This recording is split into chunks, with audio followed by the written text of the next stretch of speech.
Hello everyone, আজকে আমাদের anniversary. তাই সকালটা ভেবেছিলাম মায়ের কাছে পুজো দিয়ে শুরু করব, তাই তিনজনে সকাল সকাল রেডি হয়ে বেরিয়ে পড়েছি। প্রথমেই চলে গেছি মিষ্টির দোকান। আর চেরিকে কিন্তু নতুন ড্রেস পরিয়ে সানগ্লাস পরে নিয়ে গেছি। ও সানগ্লাসটা পরতে খুব ভালোবাসছিল, তাই ওকে পরিয়ে নিয়েই গেছি। মিষ্টি কিনে সোজা চলে গেছিলাম একটু বাজারে ফুল কিনতে। একবারে সমস্ত কিছু কিনে নিয়ে যাব, কারণ এর আগে কিন্তু জহরা কালী বাড়িতে আমরা পুজো দিতে গেছিলাম।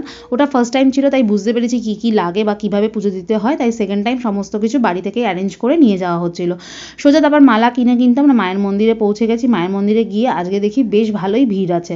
এর আগের দিন আমরা ফাঁকায় ফাঁকায় পুজো দিয়েছিলাম, তো সবাই বসেছিল। তাই জিজ্ঞাসা করলাম যে সবাই বসে আছে কেন পুজোর জন্য। এখানে একজন ঠাকুমা ছিলেন যিনি সবার নাম গোত্র জিজ্ঞাসা করে পুজো দিচ্ছিলেন। তাই আমরাও বসে পড়েছিলাম পুজো দিতে। উনি আসার পর সবার নাম গোত্র জিজ্ঞাসা করে পুজোটা দিয়েছি আজকে খুব সুন্দরভাবে।